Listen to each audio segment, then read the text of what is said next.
Bonjour, je m'appelle Rachel Gasser, je suis la chef adjointe du programme de médiation à Swiss Peace.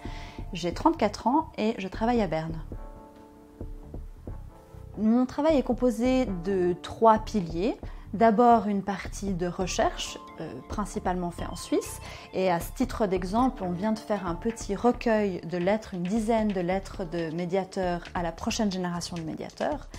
Ensuite, il y a une partie de mon travail qui est une implication directe dans les processus de paix. C'est ce que je fais aujourd'hui au Myanmar, où par exemple, je vais former des femmes négociatrices qui sont assises à la table de négociation dans le processus actuel.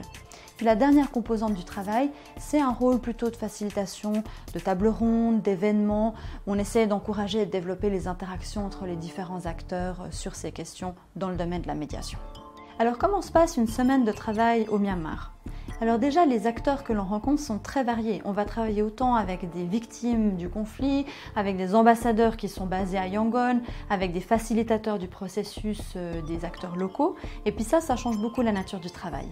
Puis au niveau des tâches, des activités, c'est aussi très varié. On va autant faire des entretiens pour une publication, des formations pour des négociateurs, ou on va donner des conseils à des organisations locales sur d'autres cas similaires qui pourraient nourrir leurs réflexions sur ce qui se passe aujourd'hui dans leur pays.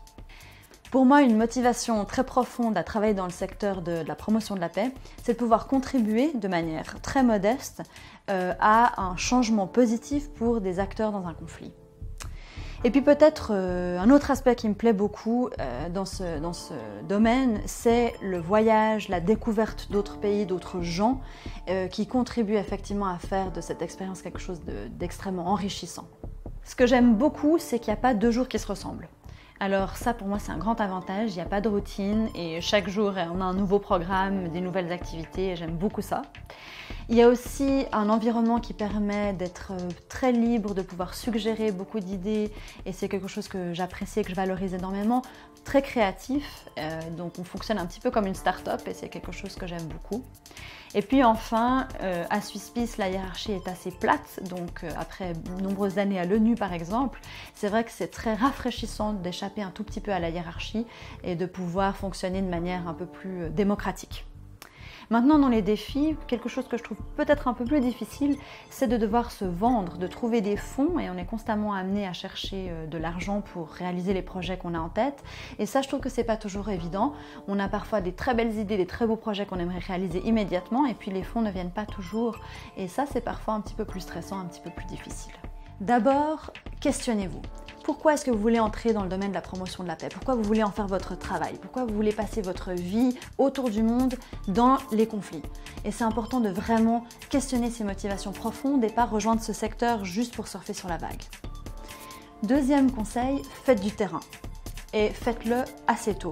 Je pense que c'est fondamental de se connecter à ces régions de conflit, de se connecter aux populations affectées par le conflit et ça va vous accompagner tout au long de votre vie.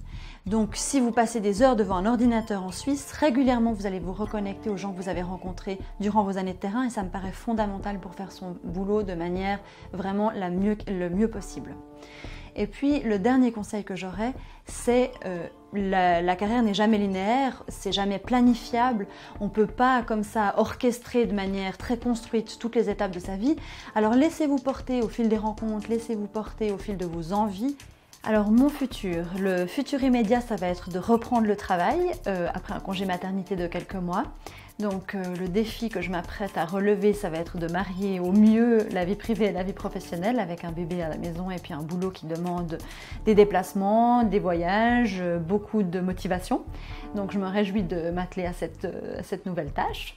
Et puis ensuite, à moyen terme, ça serait de pouvoir continuer à passer d'un secteur à l'autre, donc de l'ONU au ministère, aux ONG, et de pouvoir allier au mieux ces différentes organisations, ces différents secteurs pour le meilleur dans la promotion de la paix. Mais pour moi, travailler dans le domaine de la promotion de la paix, c'est vraiment une chance immense, c'est un grand privilège. Et puis je me rends compte au fil des années que c'est beaucoup plus qu'un travail, ça fait partie complètement de qui je suis, ça fait partie de mon identité et voilà, je trouve que c'est une grande chance de pouvoir faire ça.